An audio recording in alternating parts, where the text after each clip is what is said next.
자, 지난주에 우리가 감정적인 체험에 대한 그런 말씀들을 이제 58쪽에 있는 교재의 내용들을 쭉 살피면서 한 2주 동안에 우리가 말씀들을 함께 나누었습니다. 특별히 지난주에 우리가 말씀을 나누었던 것 중에서 다시 한번 우리가 좀 생각을 다시 기억하며 또 정리해야 할 것은 감정적인 반응은 서로 다 다르다라고 하는 것.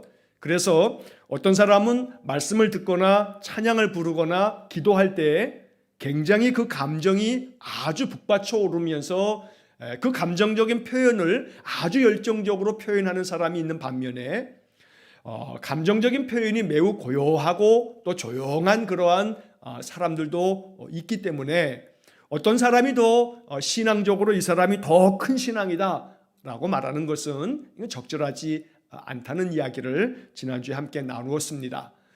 사도 바울처럼 아주 열정적으로 또 영적 체험도 아주 극적이고 또 아주 뚜렷한 영적 체험을 가지고 있는 사람도 있지만 반면에 디모데처럼 모태신앙으로 잠잠히 어려서부터 그냥 늘 고요하게 어머니에게서 또 외할머니에게서 늘 말씀 들으면서 그렇게 성장해 가는 그러한 디모데 같은 그런 신앙의 모습도 있다는 것입니다. 그래서 디모데의 그 신앙의 삶의 여정을 바울 서신을 통해서 보게 되면 디모데에게는 어떤 영적인 그러한 영적인 체험들, 소위 말해서 성경에 보게 되면 뭐 방언을 한다든지 여러 가지 은사가 나타난다든지 이러한 표적이 나타난다든지 디모데의 신앙의 여정 중에는 그런 어떤 표적이 나타나면서 기적적인 어떤 일들을 행한다든지 이런 것들이 디모데에게는 별로 보이지 않습니다. 그러나 디모데는 어려서부터 평생 동안에 하나님 말씀을 배워가면서 그 신앙 안에서 늘 하나님을 따르는 그러한 신실한 그런 믿음의 삶을 살아갔던 것입니다. 그래서 감정적인 그러한 체험이라고 하는 이 부분은 각각의 사람에 따라서 하나님 체험하는 그 모양이 다 다르지만 그러나 중요한 것은 그 마음이 하나님의 은혜로 말미암아 늘 주를 바라보며 주님 주시는 그 평안함과 또 감사와 기쁨의 그 마음을 늘 누리면서 살아가는 것, 바로 이것을 우리 마음속에 사모하는 마음이 있어야 한다라고 하는 것. 또 그래서 감정적인 체험을 통해서 우리의 마음 가운데 신앙이 더욱더 활기 있는 그런 신앙이 되기 때문에 이것을 사모하는 마음은 꼭 필요하다라고 하는 것입니다. 그러나 또 한 가지 경계해야 할 것은 감정에 너무 지나치게 의존해서는 안 된다. 그래서 어떤 눈물을 아주 잔뜩 흘리면서 굉장히 은혜를 받는 그런 것만이 중요한 것이 아니라 말씀 앞에서 나의 마음이 하나님 앞에 반응할 줄 아는 어떤 모양으로든지 반응의 종류는 다르더라도 반응의 모습은 다 다르더라도 진심 어린 마음으로 그 말씀에 대해서 내가 어찌할꼬 하는 반응을 보이는 것이 이것이 나의 감정에 울림이 있는 것이다. 그래서 내 마음에 기쁨이든지 슬픔이든지 어떤 그런 이 마음속에 여러 가지 많은 감정 변화를 얘기하는 것이 아니라 내 마음의 감정이 어찌할꼬 주님이 이렇게 나에게 말씀하시니 내 마음속에 깨달음을 주시니 내가 어떻게 주님 앞에 응답할까라고 하는 그 나의 마음이 움직여지는 것, 바로 이것이 감정적인 체험이다라고 하는 것으로 정리를 하면 좋겠습니다. 이제 그러면서 우리가 지난주에 이제 마지막 부분에서 감정은 말씀과 믿음의 결과입니다. 이게 굉장히 중요하다는 말씀을 지난주에도 드렸습니다. 그래서 감정이 말씀에 의해서 영향을 받는 삶을 사는 것, 바로 이것을 말씀드렸던 겁니다. 감정 때문에 말씀 생활이 왔다 갔다 하는 것이 아니라 말씀으로 인해서 감정이 하나님 앞에서 견고하게 잘 서는, 그래서 이 감정의 기복이 심해가지고 어떨 때는 마음의 감정이 막 동해가지고 그저 하나님 앞에 내가 모든 것 다 할 것처럼 그렇게 북받침이 있다가도 또 감정이 사그러들면 언제 그랬냐는 듯이 아주 냉랭한 그런 감정의 그 극한 기복이 아니라 그저 내 마음의 감정 때문에 나의 말씀에 대한 나의 순종의 삶이 왔다 갔다 하는 것이 아니고 오히려 반대로 말씀에 의해서 나의 감정이 항상 평상심을 유지하면서 내 마음 가운데 하나님 부어주시는 평안함이 늘 내 마음 가운데 늘 잠잠하게라도 계속 유지되어지는 그런 삶이 중요하다는 겁니다. 그래서 말씀에 의해서 감정이 영향을 받도록, 감정에 의해서 말씀이 좌우되는 게 아니라 말씀에 의해서 감정이 좌우되어지는 것, 이게 가장 중요한 이야기다 하는 말씀을 지난주에 드렸습니다. 자, 오늘 이제 세 번째 큰 주제로서는 의지적인 결단에 대한 말씀을 함께 나누게 되는데, 자, 여러분 교재에 있으신 분들은 이제 교재에 간단하게 나오는 한 넉 줄 그 문장을 좀 제가 읽어보도록 하겠습니다. 자, 그리스도인이 되고 자신이 그리스도인임을 확신하는 데는 지성과 감정 외에 의지도 포함되어야 합니다. 그리스도는 우리가 구원을 확신하는 데 있어서 인간 의지의 중요성을 강조하셨습니다. 그러므로 그리스도인이 예수님을 믿고 따르기 위해서는 어떤 형태든 의지적인 결단이 필요합니다. 자, 여러분 여기 지금 이 세 개, 네 개의 문장이 아주 참 중요하고 잘 정리되어져 있는 그런 문장들입니다. 자, 우리가 그리스도인인데 그리스도인이 되어서 나 자신이 그리스도인이다라고 하는 그런 확신을 갖기 위해서는 이제 세 가지가 필요하다는 겁니다.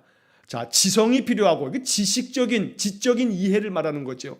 또 감정이 필요하고, 감정적인 또 체험이 필요하다는 겁니다. 그 다음에 세 번째로는 의지가 필요하다. 의지가 포함되어야 한다. 의지적인 결단이 그 안에 포함되어져야 한다라고 하는 그런 이야기입니다.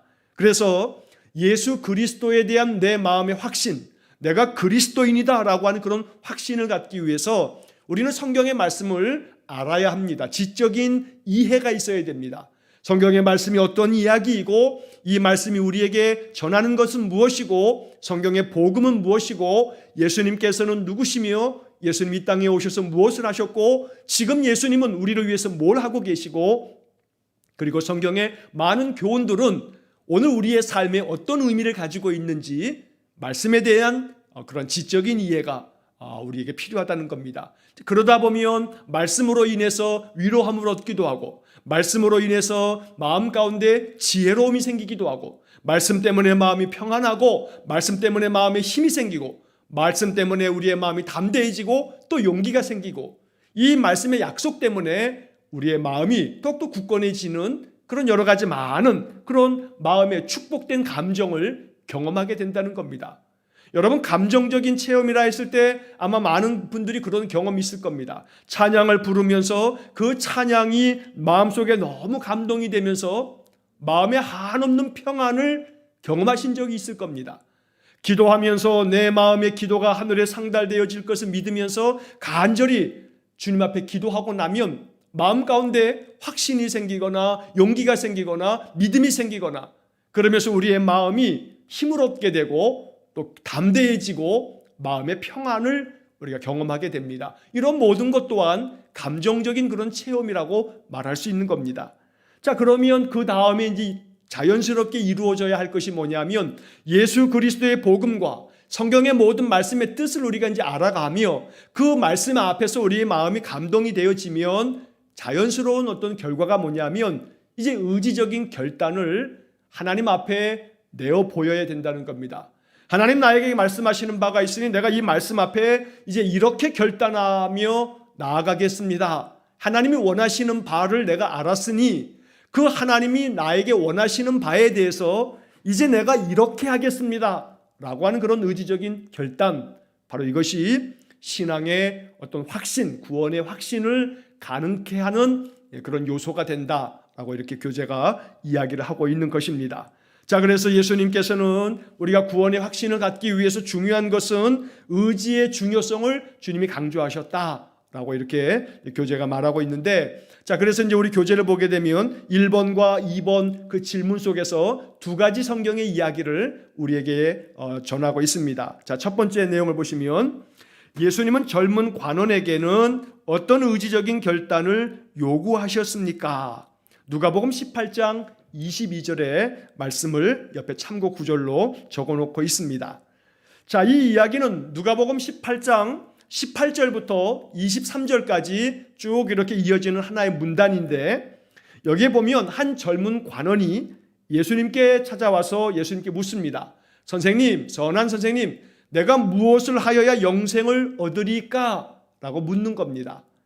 자, 그래서 예수님께서 이 젊은 관원에게 대답해 줍니다. 자, 네가 계명을 안 하니 간음하지 말라, 살인하지 말라, 도둑질하지 말라, 거짓 증언하지 말라, 내 부모를 공경하라 하였느니라. 주님 말씀합니다. 그랬더니 예수님이 말씀을 듣고 이 관원이 마음이 아주 기뻤습니다. 우리 이 얘기를 참 많이 알고 있는데, 자, 이 사람 너무 마음속에 아주 뿌듯한 마음으로 기뻤습니다. 그래서 예수님께 이렇게 대답합니다.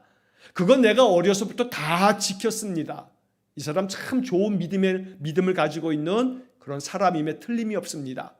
어려서부터 내가 이 계명들을 잘 지켜왔습니다.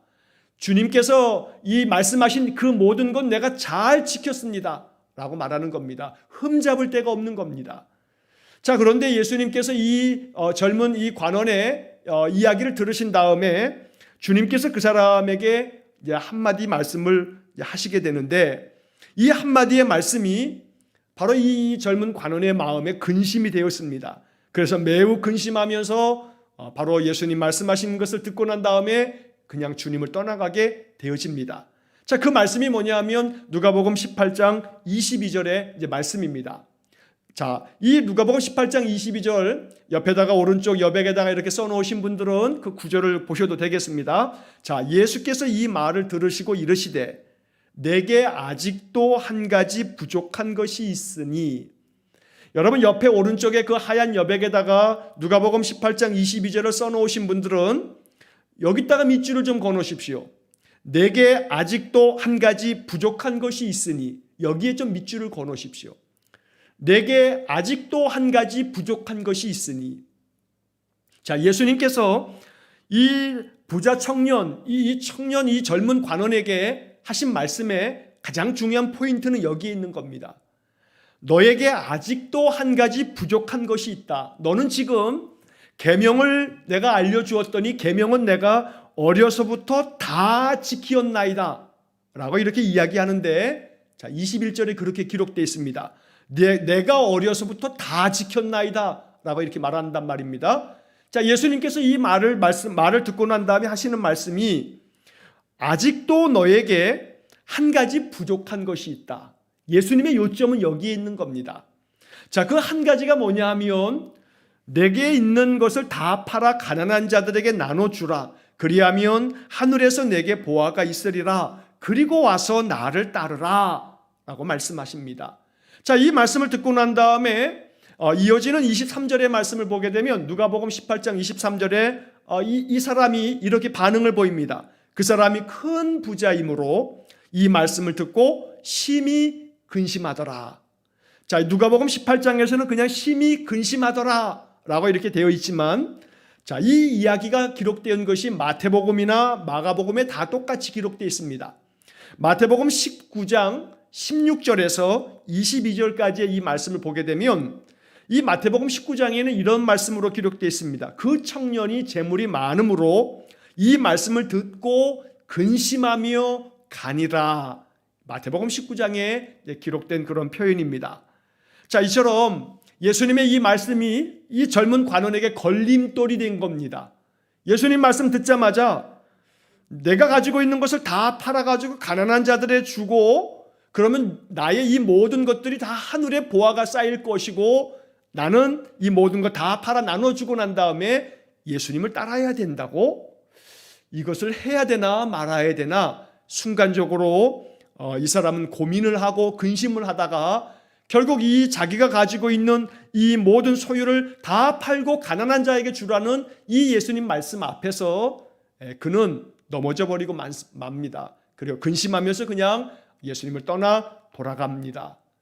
자, 그런데 여기서 이 젊은 관원이 예수님 말씀하신 것의 이 요점을 좀 알았다면 그러면 좀 다른 반응을 보였을 텐데, 이 사람의 지금 의지적인 결단에 있어서 우리가 여기서 중요하게 여겨야 할 것은 이 젊은 관원은 예수님 말씀하신 이 부분에서 뒤에 부분에 마음이 싹 쏠려버린 겁니다. 다시 말하면 내게 있는 것을 다 팔아 가난한 자들에게 나눠주라. 여기에 딱 마음이 꽂혀버린 겁니다. 그러니까 자기가 가지고 있는 거 다 팔라니, 가난한 자들에게 다 나눠주라니, 아이고 그건 못하지 하는 마음에 그저 자기가 가지고 있는 모든 소유에 대해서 딱 웅크려 잡고 이렇게 근심하면서 주님을 그냥 떠나가고 말았던 것입니다. 자, 그렇다면 예수님께서 이 젊은 청년 관원에게 요구하신 것이 진짜로 너 가진 거 다 팔아가지고 다 나눠주고 넌 나를 따르라 라고 하는 이 말씀에서 예수님의 초점이 뭘까? 예수님이 정말로 의도하시는 바가 뭘까? 자, 여기서 우리가 놓쳐서는 안 되는 부분이 뭐냐면 예수님 말씀하신 그 22절의 앞부분에 나오는 말씀입니다. 내게 아직도 한 가지 부족한 것이 있으니, 바로 이 부분입니다. 왜 이 말씀을 하시냐면 그 앞에 있는 21절에서 이 젊은 관원이 예수님께서 계명에 대해서 말씀하시니까 그 말씀 듣자마자 내가 어려서부터 다 지키었나이다 라고 이야기하는 겁니다. 그러니까 이 사람은 내가 영생을 얻으려면 무엇을 해야 합니까? 하고 예수님께 질문했는데 예수님은 계명을 지켜라 말씀하시고, 그랬더니 이 사람은 나 다 지켰습니다. 어려서부터 다 지켰습니다. 그러면 이 맥락이 지금 어떻게 되는 거냐면 나는 영생을 얻기에 필요한 모든 것들을 그러면 다 지켰습니다 라고 이렇게 이야기하는 겁니다. 자, 이에 대해서 예수님 하시는 말씀은 아직도 너에게 한 가지 부족한 것이 있다. 그러면 이 젊은 관원의 마음속에 지금 이 말씀을 다 듣고 난 다음에 네가 가지고 있는 거 다 팔아 가난한 자에게 주라, 그리고 너는 나를 따르라, 이 말씀 앞에서 이 젊은 관원에게 필요한 의지적인 결단이 뭘까? 자, 지금 근심하고 있는 것은 재산을 팔지 못한 것 때문에, 그 소유 때문에 근심하고 있는 건데, 자, 이것을 근심하기 전에 먼저 이 사람이 주님 앞에 보여야 할 반응은 마음 가운데 근심이 있는 이것을 솔직하니 주님 앞에 내놓는 겁니다. 솔직하니 예수님 앞에 인정하는 겁니다. 예수님 말씀을 듣고 보니 내가 다 율법을 지킨 줄 알고 내가 영생을 얻기에 무엇을 해야 합니까? 라고 물었을 때 주님은 계명을 말씀하셨는데 내가 어려서부터 다 지켰다고 장담하듯이 내가 말했는데 지금 주님 말씀을 듣고 보니 내가 다 지킨 게 아니네요. 내가 영생을 얻기 위해서 다 한 줄 알았는데, 모든 걸 다 한 줄 알았는데 나에게 정말로 부족한 것이 있군요 라고 인정하는 것부터 시작됐어야 한다는 겁니다. 이 사람의 마음속에는 지금 나에게 부족한 것이 있었다라고 하는 것을 발견하는 그 깨달음보다는 가장 마음속에 지금 생각나는 게 뭐냐면 자기가 가지고 있는 재산입니다. 자기 가지고 있는 재물을 다 팔아가지고 가난한 자에게 주고 예수님을 따르라고, 여기에 지금 이 마음에 그냥 초점이 꽂혀버리는 바람에 예수님 말씀하신 너에게 아직 한 가지 부족한 것이 있다.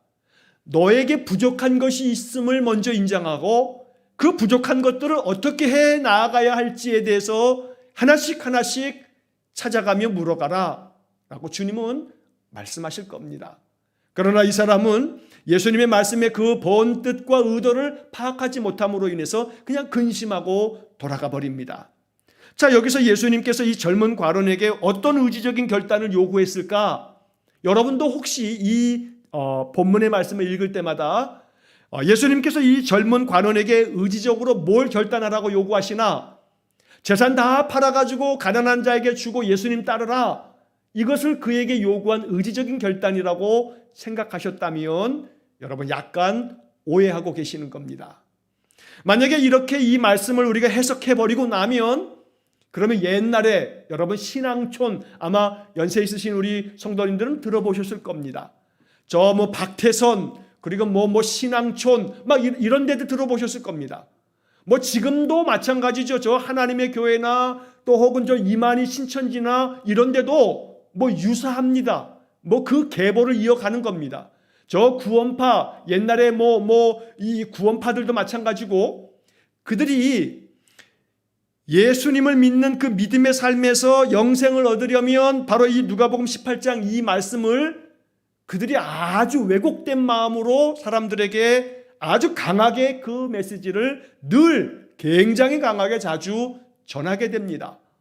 예수님께서 말씀하신 것을 봐라, 무엇을 하여 영생을 얻으리까 했는데 계명을 지켜라 했더니 다 지켰다 했고 예수님이 한 가지 부족한 것이 있는데 너에게 있는 것을 가난한 자에게 다 주고 그리고 하늘에서 내게 그러면 보화가 있으리라. 그리고 넌 나를 따르라. 자, 이렇게 얘기하면서 당신들 가지고 있는 그러한 재산에 대해서 하나님 앞에 마음껏 다 드릴 생각을 하고 그러면 그것이 하늘에 쌓이는 보화가 될 거다라고 이렇게 이야기하는 겁니다.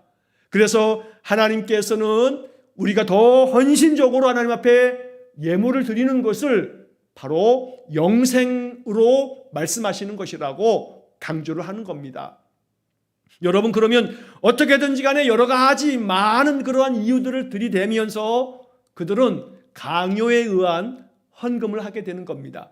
그래서 이단이 대단히 재산이 재물이 많은 어마어마한 상상을 초월할 만큼의 그런 재정을 가지고 있는 것입니다. 이 누가복음 18장의 말씀에 대한 부분들을 무엇을 하여야 영생을 얻으리까? 바로 영생을 얻으려면 네가 가지고 있는 그러한 모든 재산을 다 팔아가지고 하나님께 드려라. 성경 예수님은 가난한 자에게 나눠줘라 했는데 너희들 그 재산을 교회에다 바쳐라. 그래서 교회로 하여금 하나님의 영광이 드러나도록 해서 가난한 자를 구제할 수 있도록 교회에 헌금을 바쳐라. 이것이 바로 하늘의 보화를 쌓는 거다. 이렇게 이야기하며 그리고 주님을 따르라. 이것이 바로 영생의 길이다. 라고 이렇게 가르쳐버리면 그러면 사람들은 그런 가운데서 이제 이 교회에다가 그냥 여러 가지 많은 것들을 빚내서까지 헌금하는 것이 이것이 하나님 앞에 가장 큰 믿음인 줄 알고 그렇게 행한다는 겁니다. 아주 굉장히 성경을 잘못 해석하고 있는 그런 대표적인 사례가 될 수 있는 그런 말씀이 되는 것입니다.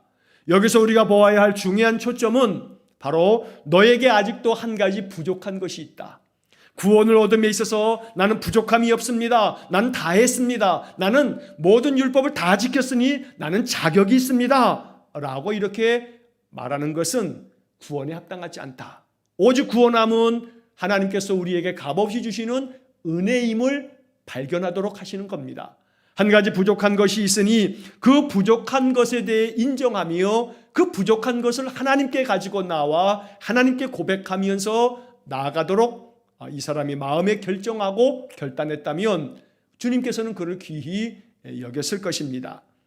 자, 두 번째 질문에서 보시게 되면 예수님을 만난 거지 소경은 어떻게 자신의 신앙 의지를 표현했습니까? 자, 이 거지 소경 바로 이 사람은 성경 지금 우리 그 누가복음 18장 그 뒤에 나오는 이야기인데 우리 교재에는 누가복음 18장 39절과 41절을 보도록 안내가 되어 있습니다. 자, 누가복음 18장 35절서부터 43절까지 이 거지 소경이 바로 예수님께서 여리고를 지나가실 때 사람들이 예수님 지나가신다는 이런 말을 듣고서 먼 발치에서 예수님께 소리를 지릅니다. 나사렛 예수시여 나를 불쌍히 여겨주십시오 하고 소리칩니다. 그랬더니 사람들이 주변에 있는 사람들이 이 소경 이 맹인을 막 야단을 칩니다. 꾸짖습니다. 그러나 꾸짖으면 꾸짖는 대로 그냥 아무런 것도 아랑곳하지 아니하고 더 큰 소리로 주님께 부르짖습니다. 나사렛 예수시여 다윗의 자손 나사렛 예수시여 나를 불쌍히 여겨주십시오 라고 소리치는 그런 장면의 이야기입니다. 그때 예수님께서 발길을 멈추시고 그를 부르라 하시고 내가 너에게 무엇을 하여 주랴 라고 주님 묻습니다. 내가 보기를 원합니다 라고 말하자 예수님께서 그에게 대답하십니다. 자, 누가복음 18장의 말씀에 39절과 41절의 말씀을 제가 한번 읽어보겠습니다. 앞서가는 자들이 그를 꾸짖어 잠잠하라 하되 그가 더욱 크게 소리질러 다윗의 자손이요 나를 불쌍히 여기소서 하는지라. 41절에 내게 무엇을 하여 주기를 원하느냐 이르되 주여 보기를 원하나이다. 자, 그 다음에 중요한 것은 이제 42절입니다. 42절. 우리 교재에는 42절이 표시가 안 돼 있는데 여러분 42절도 좀 써놓으시고 오른쪽이나 또 아니면 그 질문 밑에다가 42절을 좀 써놓으셔야겠습니다. 42절이 중요합니다. 예수님께서 말씀하십니다. 내가 너에게 무엇을 하여 주랴 뭘 하여 주기를 원하냐 물었을 때 이 사람이 주여 내가 보기를 원합니다 라고 대답하자 42절의 말씀에 보라 내 믿음이 너를 구원하였느니라 라고 말씀하는 겁니다. 너의 믿음이 너를 구원하였다. 여러분이 거지 이 소경이 예수님께 뭐 자기 믿음을 나타내거나 드러낸 것도 없습니다. 그런데 오직 한 가지, 나사렛 예수여, 나사렛 다윗의 자손이여, 나를 불쌍히 여기소서라고 소리친 것밖에 없는 겁니다. 자, 이렇게 소리치니까 앞서가는 사람들이 그냥 막 이 맹인은 막 야단을 칩니다. 그런데 아무리 야단을 쳐도 더욱 크게 소리를 지르면서 다윗의 자손이여 나를 불쌍히 여기소서, 이렇게 큰 소리를 외치는 겁니다. 자, 예수님은 이것을 그 사람의 믿음이라고 지금 성경에서 인정해주고 계시는 겁니다. 그래, 이것이 너의 믿음이구나. 그래, 그러니 너가 원하는 대로 보라. 너의 믿음이 너를 구원하였다. 라고 이렇게 말씀하고 계시는 것입니다. 자, 좀 전에 우리가 보았던 젊은 관원의 이야기하고 이 소경, 이 거지하고의 이야기를 한번 비교해 보시기 바랍니다.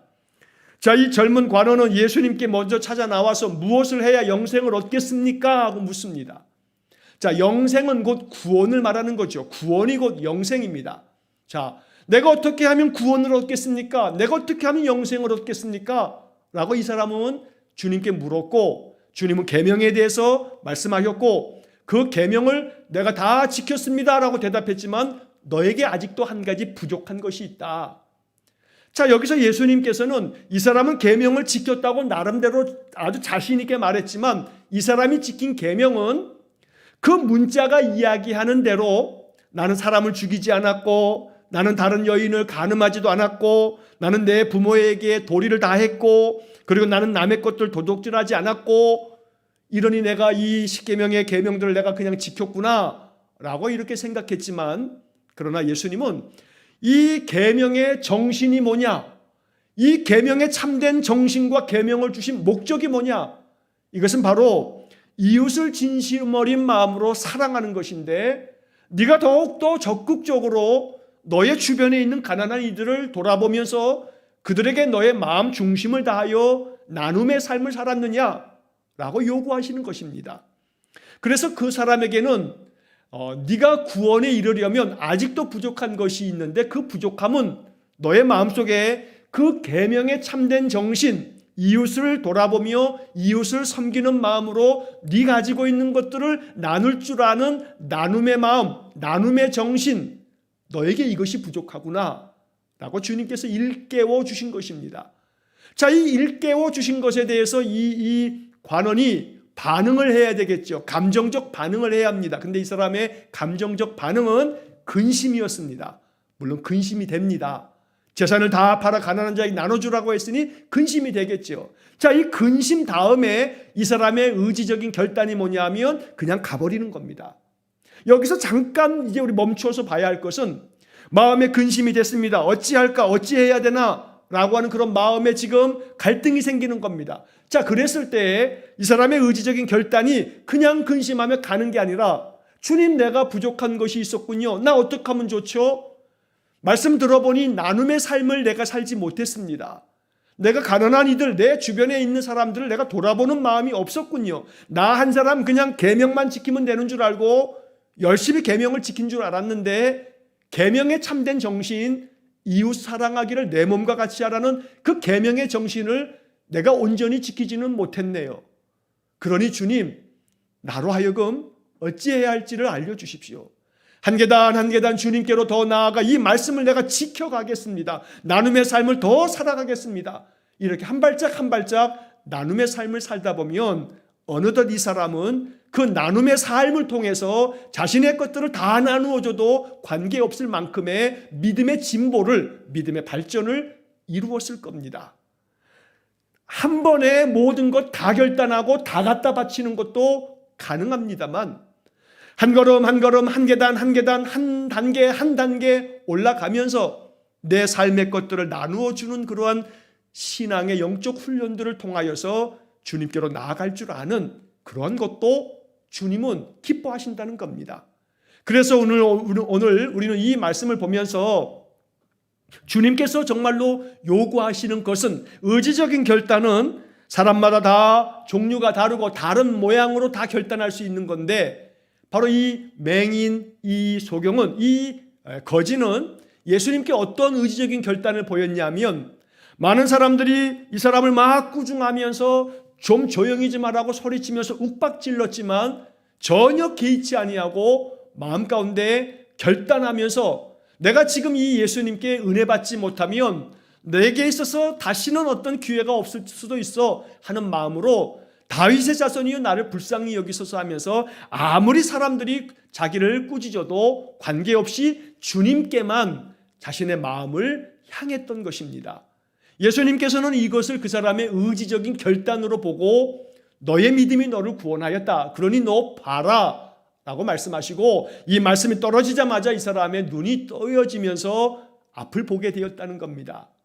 자, 이 이야기가 누가복음 18장에도 기록되어져 있고 마태복음 20장 29절부터 34절에도 기록되어 있고 마가복음 10장 46절에서 52절에도 이 말씀들이 기록되어 있습니다. 약간씩의 차이는 있습니다. 마태복음 20장에서는 맹인 두 사람으로 나옵니다. 이 누가복음 18장에는 맹인 한 사람으로 나옵니다만 마태복음 20장에서는 맹인 두 사람이 예수님께 이렇게 소리치면서 그들의 눈을 뜨게 되는 그런 이야기로 마태복음 기록하고 있습니다. 반면에 또 마가복음 10장의 말씀에서는 이 맹인 한 사람이라고 마가복음에는 기록하고 있는데 마가복음 10장 46절에서 52절에 보게 되면 이 마가복음에서는 이 맹인의 이름이 디메오라고 하는 사람의 아들인 바디메오다라고 그 사람의 이름을 기록해 놓고 있습니다. 여러분 바디메오 그러면 그 앞에 있는 바자는 아들이라고 하는 뜻을 가지고 있는 히브리 말입니다. 그래서 바디메오 그러면 디메오의 아들 이렇게 의미가 되는 것입니다. 예수님 제자 중에서도 바돌로메가 있습니다. 예수님 12제자의 그 이름 중에 바돌로메가 있는데 역시 마찬가지로 바돌로메는 바하고 돌로메의 아들 이게 바돌로메라고 하는 이름입니다. 자, 이 마가복음 10장에서 이 바로 맹인 거지 바디메오 이 사람이 예수님 앞에 소리치고 간절히 주님을 부르다가 너의 믿음이 너를 구원하였다 이렇게 칭찬받으면서 그가 눈을 뜨게 되는 그런 역사가 있었던 것입니다. 자, 여기서 예수님의 이 우리에게 주시는 우리에게 촉구하고 계시는 의지적인 결단은 한 사람 젊은 관원에게는 자기 가지고 있는 것을 다 팔아가지고 가난한 자에게 주고 나를 따르라. 예수님 이렇게 그 사람에게 요구했습니다. 그 사람에게 부족한 것이 무엇인지를 알려주신 겁니다. 자, 그런데 이 맹인 바디메오 이 거지 이 사람에게는 예수님 다른 거 요구하지 않습니다. 그런데 예수님은 이 사람에게 주님을 간절히 부르짖으며 찾았던 이 사람의 그 마음 중심을 보시고 너의 믿음이 너를 구원하였다 하고 단박에 이 사람에게 구원을 선포해 주시더라는 겁니다.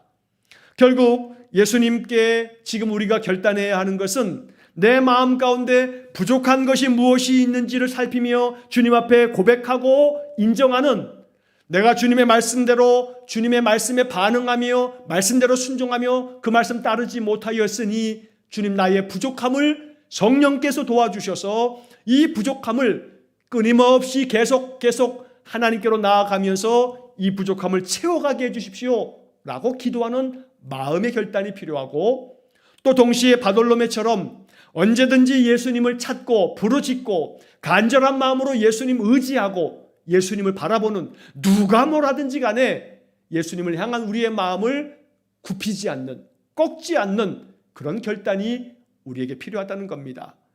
여러 가지 환경의 요인 때문에 여러 가지 많은 조건 때문에 우리의 마음이 그냥 그때마다 꺾여지면 주님을 향해서 나아가야 하는 우리의 마음의 결정이 자꾸 가로막히게 되는 것입니다. 이러한 이유 때문에 내가 말씀 생활을 멈추게 되거나 이러한 저런 여러 가지 이 환경과 이유 때문에 내가 예배 생활을 뒷전으로 하거나 멈추게 되어버린다면 바로 이것은 이 바디메오가 주변 사람들이 그저 소리 지르는 이 바디메오에게 막 꾸짖어대면서 너 좀 조용히 좀 해라. 너 좀 가만히 있어라. 아무리 꾸짖어대도 바디메오가 이런 것하고는 아랑곳하지 아니하고 주님을 향해서 오직 자기가 해야 할 일들에 온 힘을 다하는 것을 볼 때에 내 주변의 어떤 요인과 어떤 환경 때문에 주님을 향한 나의 마음이 꺾이지 않겠다는 결정, 그런 결단, 바로 주님은 우리에게 이것을 요구하고 있는 것입니다. 자, 부자 청년 관원에게 있어서 그 마음이 꺾인 것은 그의 재물이었습니다. 그러므로 우리의 삶 속에서 그것이 재물이 될 수도 있고, 또 어떨 때는 자식들이 될 수도 있고, 어떤 이에게는 명예가 될 수도 있고, 어떤 사람에게는 세상적인 여러 가지 안락함이 될 수도 있습니다. 그래서 어떤 모양일지는 모르지만 이 부자 청년에게는 재물이었습니다. 이 재물이라고 하는 이 한 가지만 보시지 마시고, 나에게 부족한 것이 뭔가, 내가 놓지 못하는 것이 뭔가, 내가 주님께 더 가까이 나아가면, 내가 더욱 주님 붙잡고 살아감에 있어서 내가 놓지 못하는 것, 이것 때문에 내가 주님 말씀 앞에 순종하지 못하는 것이 있다면, 내가 이러한 여러 가지 그런 어떤 환경 조건들 때문에 말씀 생활을 못하는 것이 있다면, 바로 그것이 내가 내려놓지 못하고 있는 요소가 되는 겁니다. 내가 결단하지 못하고 결정하지 못하는 요소가 된다는 것입니다. 그래서 오늘 우리는 이 말씀을 읽으면서 바로 이 맹인 거지 바디메오는 예수님 앞에 누가 뭐라 해도, 주변에 어떤 사람이 뭐라 하더라도 마음 꺾이지 아니하고 내가 주님을 찾기로 하고 주님을 부르짖는 이 마음 그저 굽히지 않는, 바로 그것 때문에 예수님께서는 그의 의지적 결단을 칭찬하시며 너의 믿음이 너를 구원했다 라고 말씀하고 있는 것입니다. 주변의 어떤 요인 때문에 흔들림 없이, 그저 어떠한 환경 때문에 굽힘 없이 오직 주님 앞에서 내가 주님께로 나아가야 할 예배 생활, 말씀 생활, 기도 생활, 찬송하며 주님 앞으로 더 나아가는 그런 영적 삶을 살아가는 것, 바로 이것이 하나님의 은혜를 덧입는, 그래서 우리 마음 가운데 구원의 충만한 은혜가 확신 가운데 거하는 그러한 영적인 복을 누리게 될 줄로 믿습니다. 자, 그래서 의지적인 결단에 대한 부분을 마음 가운데 우리 기억하면서, 자, 이제 그 다음 내용을 보시게 되면 4번에 보시면 구원받은 신앙의 확증, 전인격적인 신앙의 세 요소와 관련해서 하나님은 그리스도가 우리 속에 계시다는 세 가지 확증을 보여주십니다. 확실한 증거를 보여주신다는 겁니다. 자, 첫 번째는 하나님의 말씀, 두 번째는 성령의 내적 증거, 세 번째는 우리의 변화된 삶. 여러분, 여기 지금 하나님의 말씀, 성령의 내적 증거, 우리의 변화된 삶, 여기다가는요 빨간 펜이든 형광펜이든 다 좀 칠해 놓으십시오. 이 세 가지를 여러분 잘 정리하셔야 됩니다. 우리가 여러 주에 걸쳐서 구원의 확신 파트를 우리가 쭉 오늘 이제 마지막으로 이제 살피게 되는데, 가장 중요한 핵심은 여기에 있는 겁니다. 내 마음 가운데 구원의 확신, 내가 예수 그리스도인으로서의 그 신앙의 삶에서 나는 오늘 밤 세상을 떠난다 할지라도 천국 갈 확신을 갖는 것, 이런 모든 것에서의 분명한 확증이 바로 여기 세 가지로 아주 정확하게 정리가 될 수 있는 겁니다. 자, 첫째는 하나님의 말씀. 자, 외적으로 나타난 하나님의 말씀을 들 수 있습니다. 구원의 확신은 하나님의 말씀의 권위에 근거하는 것입니다. 여기 두 번째 문장에다 밑줄을 좀 그어놓으십시오. 구원의 확신은 하나님의 말씀의 권위에 근거하는 것입니다.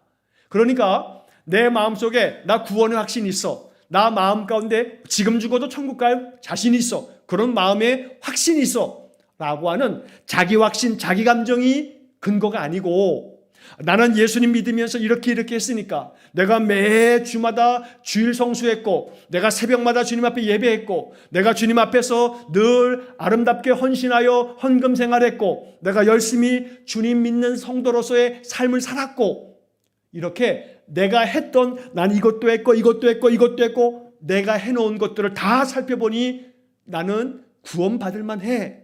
바로 내가 이렇게 살았다라고 하는 나의 삶이 근거가 아니라는 겁니다. 오직 구원의 확신의 근거는 하나님의 약속의 말씀이 근거다라고 하는 겁니다. 하나님께서 우리에게 말씀해 주셨으니 이 약속의 말씀이 근거가 되어서 이렇게 하나님이 구원을 약속하셨기 때문에 그 아들을 믿는 자에게는 구원이 있다고, 영생이 있다고, 아들이 있는 자에게는 생명이 있다고 말씀하셨으니 내 안에 예수 그리스도가 계심을 내가 고백하며 내가 예수를 구주로 영접하고 내 안에 주님이 계심을 내 마음 가운데 성령께서 알려주고 계시니 나는 구원받은 하나님의 성도임을 나는 확신할 수 있다라고 말할 수 있다는 것입니다.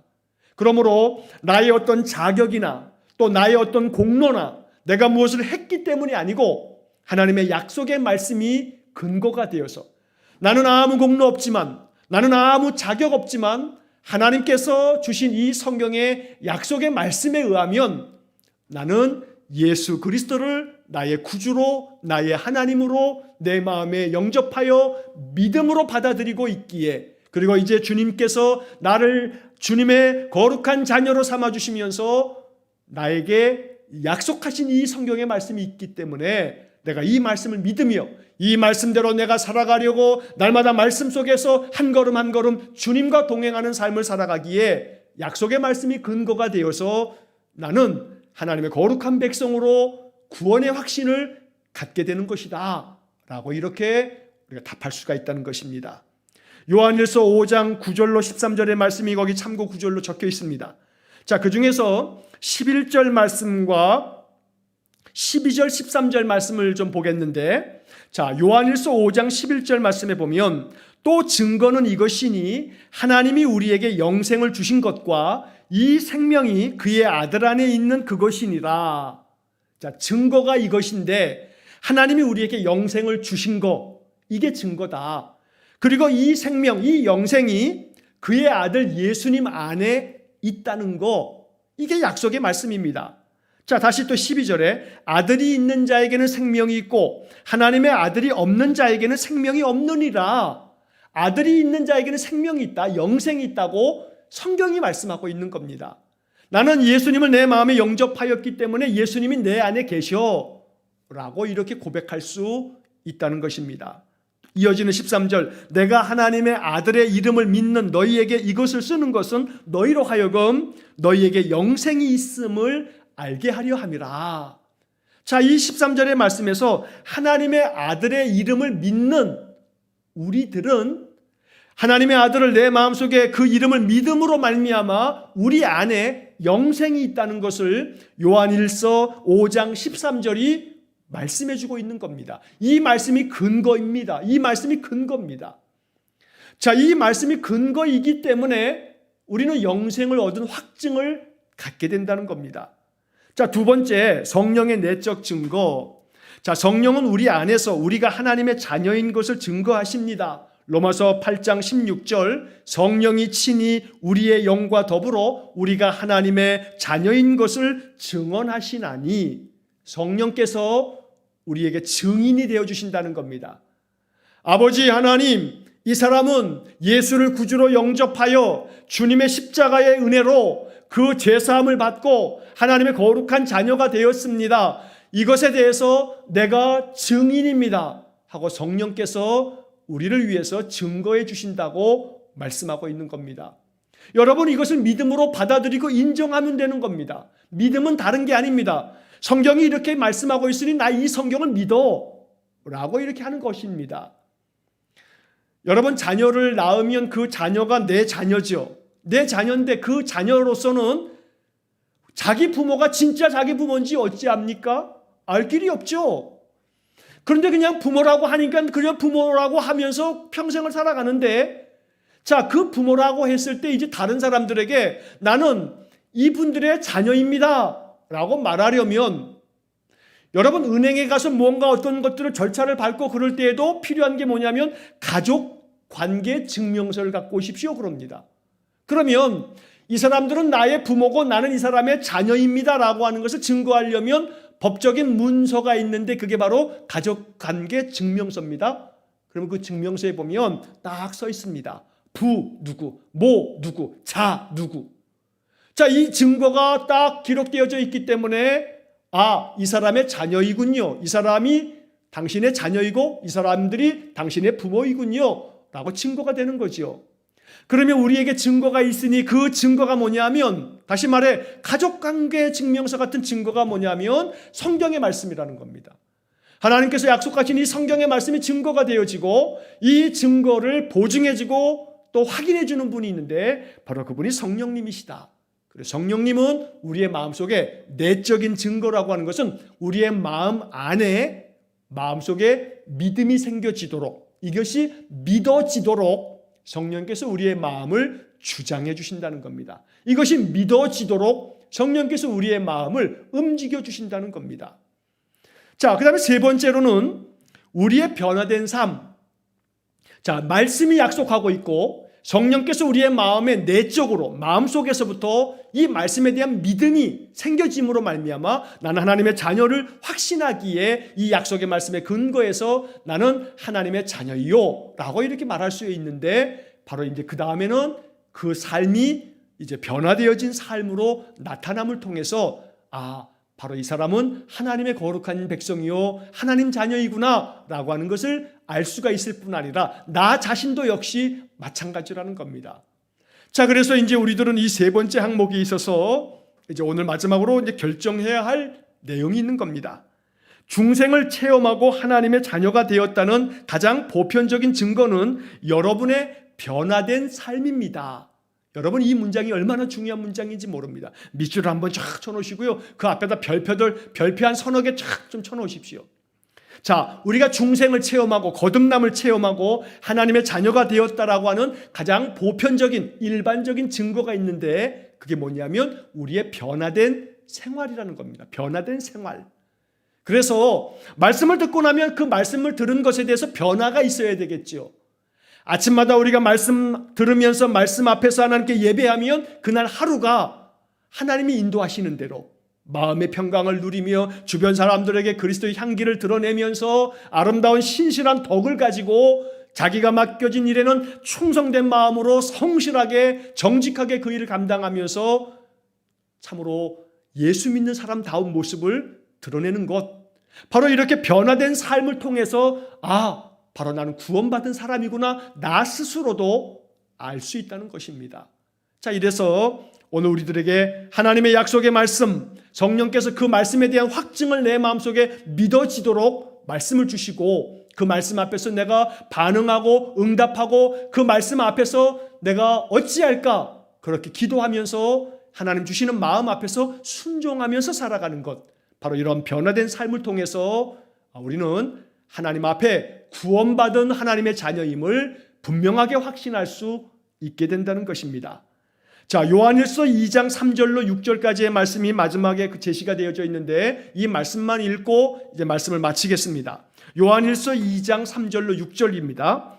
우리가 그의 계명을 지키면 이로써 우리가 그를 아는 줄로 알 것이요 그를 아노라 하고 그의 계명을 지키지 아니하는 자는 거짓말하는 자요 진리가 그 속에 있지 아니하되 누구든지 그의 말씀을 지키는 자는 하나님의 사랑이 참으로 그 속에서 온전하게 되었나니 이로써 우리가 그의 안에 있는 줄을 아노라. 그의 안에 산다고 하는 자는 그가 행하시는 대로 자기도 행할지니라.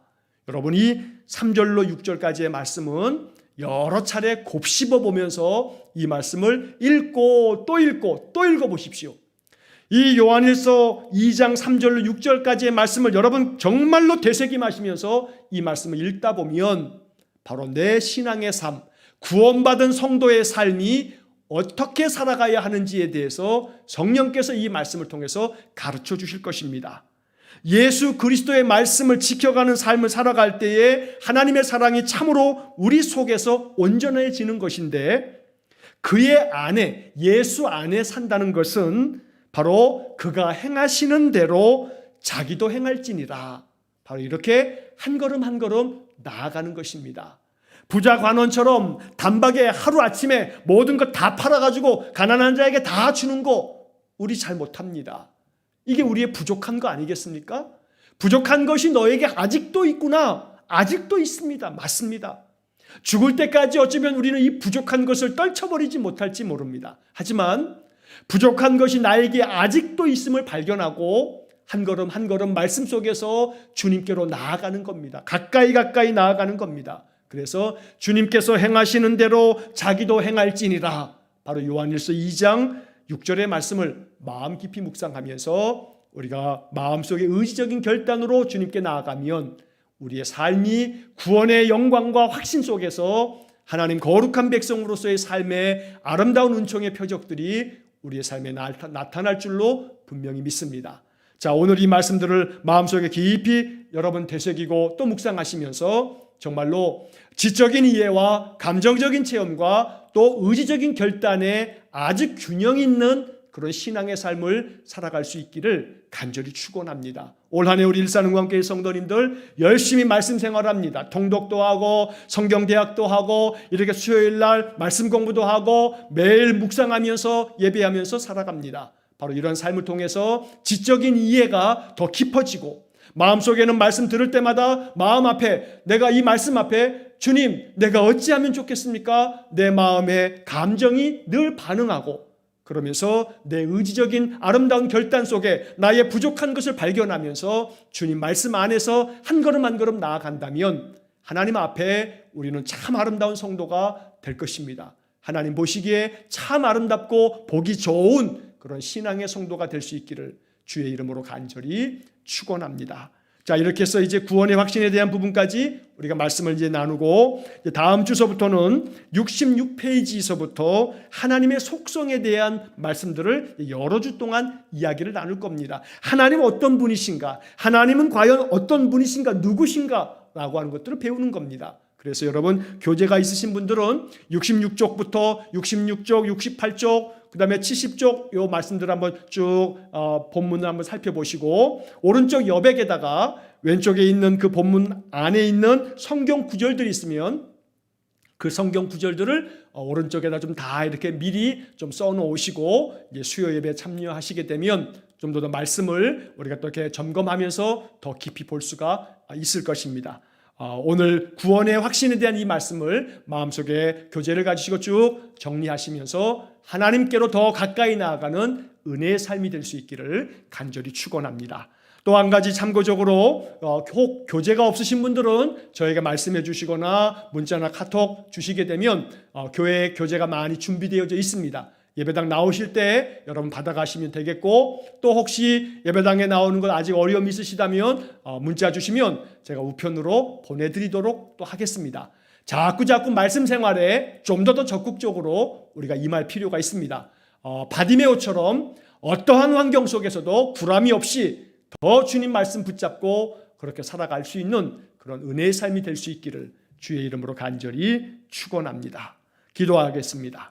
사랑이 많으신 아버지 하나님, 지적인 이해가 깊어지게 하시고 또한 감정적인 체험을 통해서 하나님 경험하고 우리의 마음이 항상 어찌할까? 주님 앞에 내가 어찌할꼬? 이렇게 늘 주님께 나아가며 의지적인 결단을 통해서 하나님 약속하신 말씀이 근거가 되어 성령의 내적 증거를 통해서 마음의 확신 가지고 주님 앞에 나의 변화된 삶을 통해 구원의 확신이 증거되어지는 우리 성도들 되게 해 주옵소서. 날마다 수요일 저녁에 이렇게 말씀 삶에 더욱더 헌신하는 우리 성도들의 그 인생의 모든 삶 속에 하나님 능력 가운데 나타나 주시고 우리의 삶 속에 하나님의 권능을 나타내 주심으로 우리의 믿음이 정말로 더욱더 힘있는 믿음이 되도록 역사해 주옵소서. 예수님 이름으로 기도하옵나이다. 아멘. 우리 구주 예수 그리스도의 은혜와 하나님 아버지의 극진하신 사랑과 성령의 교통하심이